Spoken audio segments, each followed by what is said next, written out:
Hey guys, welcome to my channel. I'm Simon from Scar Illustration, and I hope you're keeping well. Today I'm going to talk about how to create a fantasy art book cover. The cover illustration featured in this video was for the book Oathbreaker by author Marie Bilodeau. If you'd like to check out her books, I'll leave a link in the description below. Let's dive in. After I've finalized the sketch, I start by toning the canvas. I like to get rid of the white of the canvas as quickly as possible, so that I have some to work with. I then blocked in the main character with some flat colors, and I'll use this as a base for the rendering later on. After that, I moved on to blocking in the background with a large brush. I usually like to use just either a basic soft airbrush, or sometimes I'll use a chalk brush depending on what I'm painting. At this stage, I'm just looking to get some basic shapes and colors down, which gives me something to work with. Now that everything's blocked in, I'll move on to the hardest element, the main character. I used to leave things like the main character till last, because I thought I'll get through the easiest things first. But I found that tackling the hardest thing first is better for me, because that gives me more momentum to work on the rest of the picture. The first thing I addressed was to get a sense of volume of the character, and I'll achieve this by rendering a rough idea of the lighting. I know that the face will be in shadow, and so I filled in that area with a darker, muted skin tone. Next, I'll slowly move down the figure, adding some basic details, such as folds and reflected lights. As you can see, I'm not spending too long on any part of the figure, but instead I'm bouncing around as I gauge how one area affects other aspects.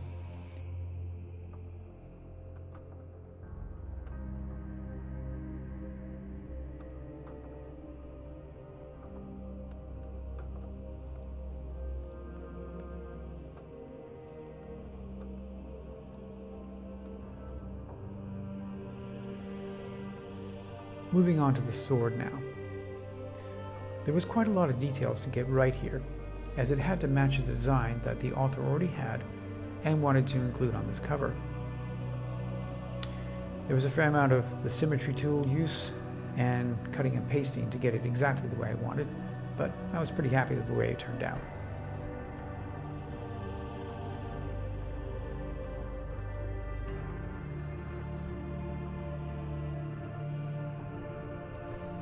After that, I moved on to the scabbard.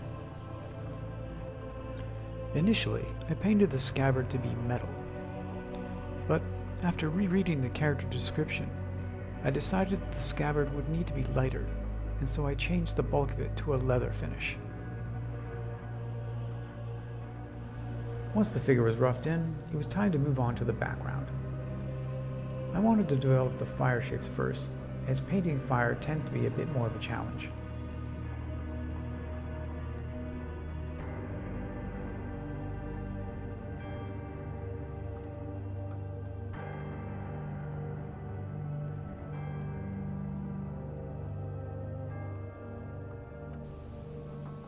Next, I decided to add some stone walls behind the pillars. This seemed to flush out the design a bit more and added a bit more interest. I also wanted to have some fire creeping up the walls.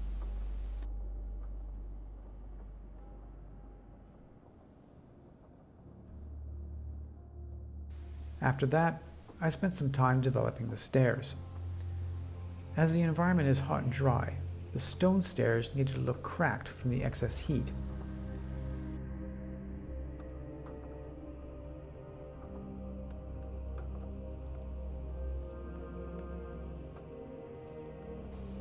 Then I went to work on the pillars themselves.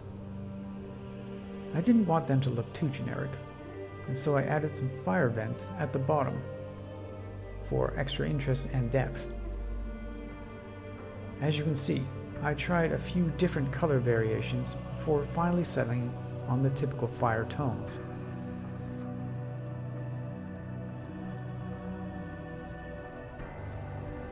I then moved on to the fire behind the main figure. You'll notice that for this, I decided to zoom right out. I recently heard a quote which I think is so true. If you want to make big changes, go small, or zoom out. If you want to make small changes, go big, or zoom in. Now that everything is mid-rendered, it was time to move back to the figure. I started with one of the harder aspects, the hands. I used to really hate painting hands, but after spending a considerable amount of time studying them, I now enjoy painting them almost as much as I like painting portraits. Speaking of portraits, I wasn't really happy with the face at this point, so I decided to spend a bit more time developing it.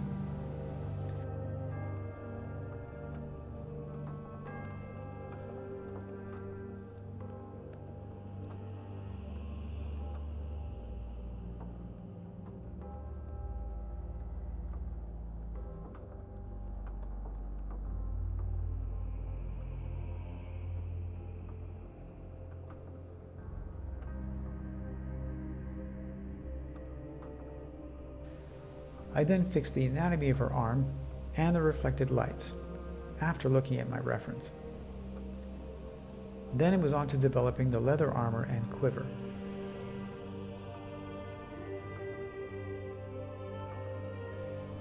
It was at around this point in the painting where I realized that her outfit was very brown, too brown in fact. So I started thinking about how I could break up a bit.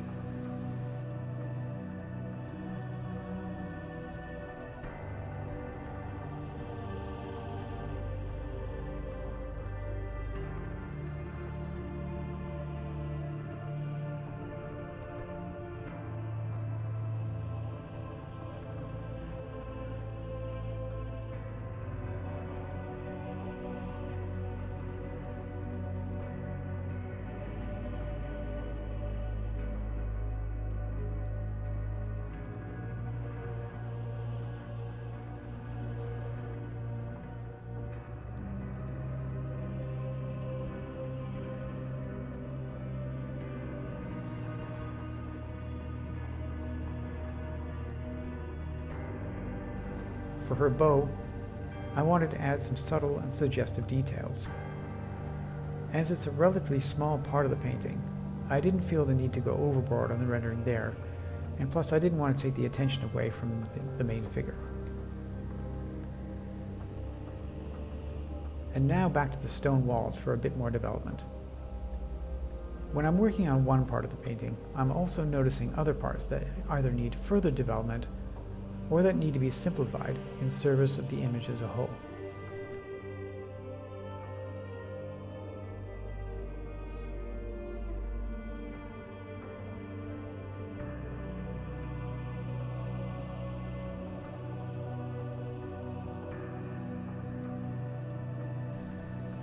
One of the aspects that I was asked to include on the character were scars to her face and arms.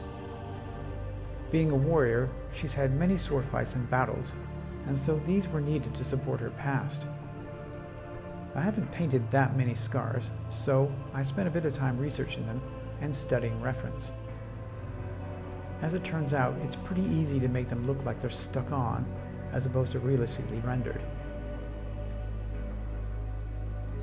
After I painted them a few times, I ended up with something that I think looks pretty realistic.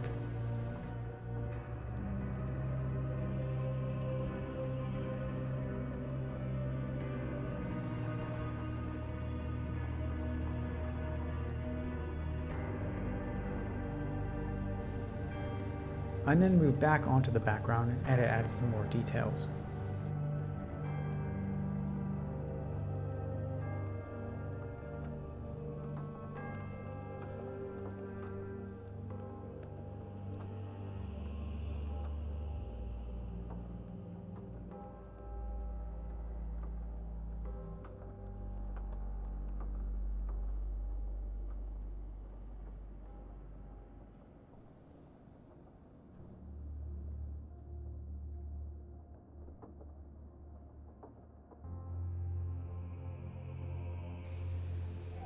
And after that, it was time to address all the brown on the main character's outfit.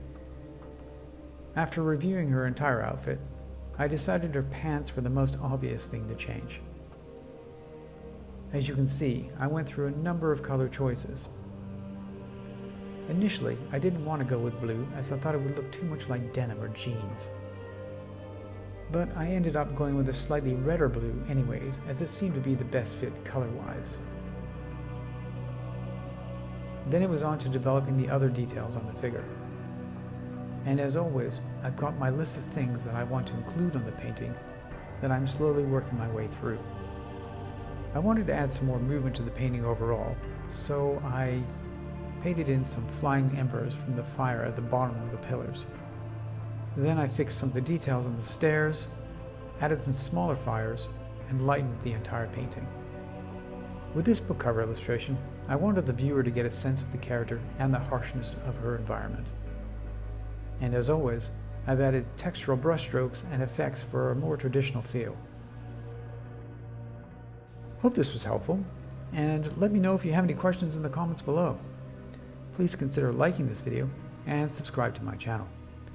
Have a good one, and keep on painting.